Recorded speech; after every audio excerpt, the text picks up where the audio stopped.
సుమన్ టీవీలో మీ personal and business promotions కోసం కింది నెంబర్కి కాంటాక్ట్ చేయండి. హాయ్ హలో నమస్తే, welcome to Suman TV Kandukur. నేను మీ తిరుపతిరావు. ఈ రోజు అయితే మనం కందుకూరు నియోజకవర్గంలో ఉన్నటువంటి కందుకూరు పట్టణంలోనే ఉన్నాం. కందుకూరు పట్టణంలో జమియా మసీద్ దగ్గర అయితే ఉన్నాం. ఈరోజు మహమ్మద్ ప్రవక్త గారి పుట్టినరోజు సందర్భంగా మిలాద్ ఉన్ నబీ అనే ఫెస్టివల్ని అయితే జరుపుకుంటారు. ముస్లిం సోదరులు, ముస్లిం పెద్దలు అందరూ కలుసుకొని జరుపుకుంటారు. అసలు ఈ పుట్టినరోజుని పురస్కరించుకొని ఈ పండుగని ఎందుకు జరుపుకుంటారు, అతని యొక్క గొప్పతనం ఏంటి, ఇక్కడ ఉన్నటువంటి ముస్లిం సోదరులను కానీ ముస్లిం పెద్దలను కానీ అడిగి తెలుసుకుందాం రండి. నమస్కారం సార్, మీ పేరు సార్? మొహమ్మద్ రియాజుద్దీన్. సార్, ఈరోజు మిలాద్ ఉన్ నబీ ఫెస్టివల్ కదా, అసలు ఎవరు జన్మదినాన్ని పురస్కరించుకొని ఈ ఫెస్టివల్ని చేస్తుంటారు సార్? మన ప్రవక్త సల్లల్లాహు అలైహి వసల్లం గారి ఈరోజు జన్మదిన శుభాకాంక్షలు. అందుకు మనం మీలాదున్ నబీ బాగా జరుపుకుంటామండి. అంటే మహమ్మద్ ప్రవక్త గారి పుట్టినరోజుని జరుపుకుంటాం కదా, అసలు మహమ్మద్ ప్రవక్త గారి గొప్పతనం ఏంటి? ముహమ్మద్ ప్రవక్త సల్లల్లాహు అలైహి వసల్లం గారు ఆయన ఒక నబీ. ఆయన ఈ లోకంలో వచ్చిన అందుకు మా అల్లాహ్ తరపు నుంచి అల్లా తాలా మనకి ఒక నబీ అనేది మనకి స్వీకరించినారు. అసలు ఎందుకు జరుపుకుంటారు ఈ ఫెస్టివల్ జరుపుకుంటారా, జరుపుకోరా? ఈ లోకం పుట్టినప్పటి నుంచి ఇప్పుడు వరకు 1,24,000 ప్రవక్తలు వచ్చినారు. అందరూ ప్రవక్త సల్లల్లాహు అలైహి వసల్లం గారి తర్వాతనే అందరూ.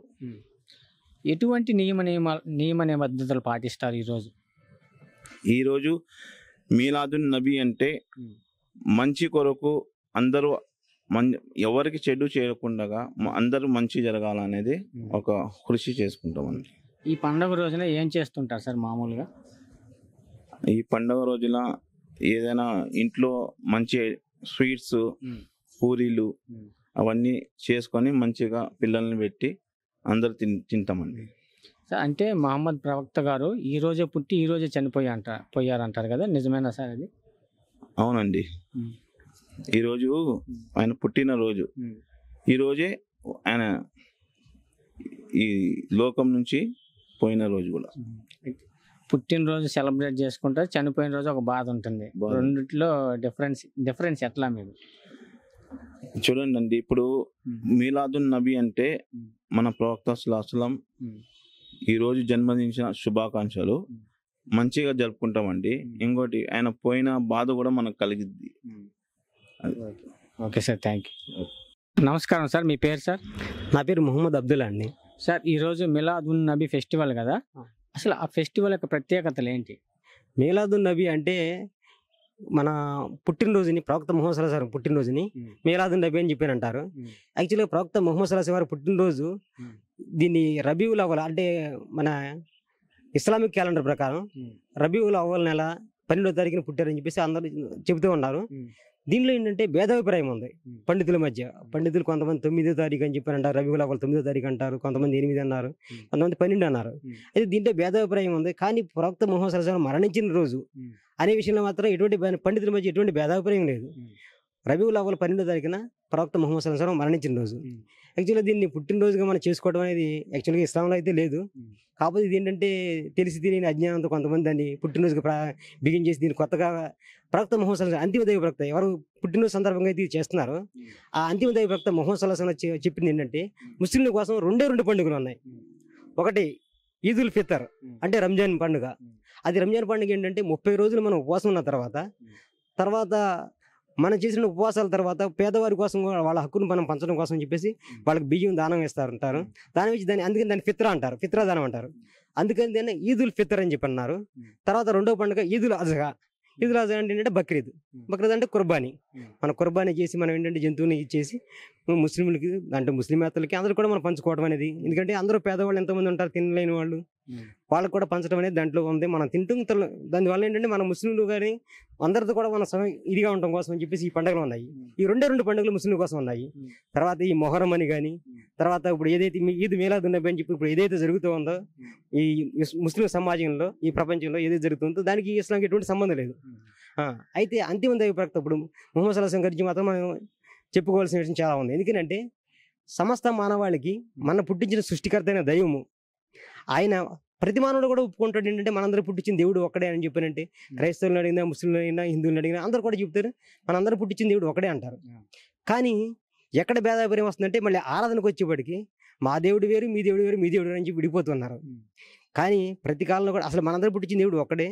ఆయన ఈ జీవితాన్ని మనకి ఎందుకు ఇచ్చాడు అనే దాని గురించి తెలియజేయడం కోసం ప్రతి కాలంలో కూడా ప్రవక్తలు పంపించాడు. ఆ ప్రవక్తల ద్వారా మానవుడి యొక్క జీవన విధానం ఎలా ఉండాలి అనేది తెలియజేయడం కోసం చెప్పేసి ప్రవక్తలు వచ్చారు. ఈ ప్రవక్తల పరంపర ఇప్పుడు క్రైస్తవులు కూడా ప్రవక్తలు నమ్ముతారు. క్రైస్తవుల్లో కూడా ఇబ్రహీం అని చెప్పానంటారు. తర్వాత నోవా అని చెప్పానంటారు. తర్వాత ఇలా ప్రవక్తలు అనేక మంది ప్రవక్తలు వచ్చారు. ఈసా అలైహిస్సలాం అంటే ఇది యేసువారు కూడా ప్రవక్త మాత్రమే.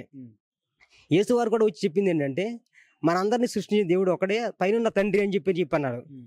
ఆ తండ్రి ద్వారా ఏదైనా ఆయన దీని ద్వారా నేను చేస్తానని చెప్పాను, కానీ ఆయన అంతరం నేను ఏది చేస్తానని చెప్పలేదు. ఈరోజు ఈ క్రైస్తవ సమాజంలో ఏంటంటే వాళ్ళు ఆ యేసువారిని కూడా దేవుడిగా చేసుకున్నారు. అలాగే ఈ విషయాలన్నీ ఇలా ఎప్పుడైతే ఈ మార్గంలో ధర్మం తప్పిపోయారో ప్రజలు, అప్పుడు అంతిమ దైవ ప్రవక్త చివరి ప్రవక్త ముహమ్మద్ సల్లల్లాహు అలైహి వసల్లం పంపించారు. ఆయన మీద అంతిమ దైవ గ్రంథాన్ని మానవులు ఎలా జీవించాలి అనే దాన్ని పూర్తిగా తెలియజేయడం కోసం చెప్పేసి ఈ అంతిమ దైవ ప్రవక్త మీద అంతిమ దైవ గ్రంథం ఖురాన్ అవతరణ చేశారు. దాంట్లో అనేక సందర్భాల్లో కనీసం 21 సార్లు యా యుహన్నాస్ అంటే ఓ మానవులారా అని సంబోధించబడింది. ఓ మానవులారా అంటే ముస్లింల, క్రైస్తవుల, హిందువులండి? హిందువుల, ముస్లింల, క్రైస్తవుల? సమస్త మానవులు ఒక మతం మానవులారా అంటే సమస్త మానవులు సంబోధిస్తూ తెలియజేస్తుంది.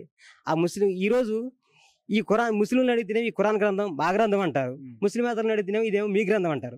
కానీ ఈ ఖురాన్ గ్రంథం సర్వ మానవాళి కోసం కూడా మనకి సన్మార్గాన్ని చూపించడం కోసం వచ్చిన గ్రంథము. సర్వ మానవులు కూడా దాన్ని చదివి దాన్ని అవగాహన చేసుకుని దాన్ని స్వీకరించవచ్చు, తిరస్కరించవచ్చు. అది వాళ్ళ యొక్క పర్సనల్. కానీ సర్వమానవులు కూడా దాన్ని కనీసం ఒకసారి చదివాల్సిన అవసరం కూడా ఎంతో ఉంది. అది తెలియజేయడం కోసం వచ్చిన వారు అంతిమ దైవ ప్రవక్త ముహమ్మద్ సల్లల్లాహు అలైహి వసల్లం వారు. ఈరోజు పాటించవలసిన నియమాలు ఏంటి సార్? ఎటువంటి నియమాలు పాటిస్తుంటారు? యాక్చువల్గా ఈ రోజుకి ప్రత్యేకత అనేది ఏమి లేనప్పుడు ఇక ప్రత్యేకించి పాటించవలసిన నియమాలు ఏమి లేవు. ఒక ముస్లిం అనే దానికి ఏంటంటే రోజుకు 5 పూటల నమాజ్ చేయడం కంపల్సరీ. అది రంజాన్ అని కాదు, బక్రీద్ అని కాదు, జుమ్మా రోజు అని చెప్పి కాదు, ప్రతిరోజు కూడా రోజుకు 5 పూటల ఉపవాసం నమాజులు చేయాలి. తర్వాత రంజాన్ నెల 30 రోజులు కూడా ఉపవాసం ఉండాలి. తర్వాత ఇంకా కొన్ని చేయవలసిన పనులు, కొన్ని చేయకూడని పనులు ఉన్నాయి. వాటి ప్రకారం మన జీవనాన్ని గడుపుకోవాలి. ఇది ఇస్లాం తెలియజేస్తుంది. అంతేకాని ఈరోజు ప్రత్యేకత లేదు, ఎటువంటి ప్రత్యేకత లేనే లేదు అసలు. Okay sir, thank you.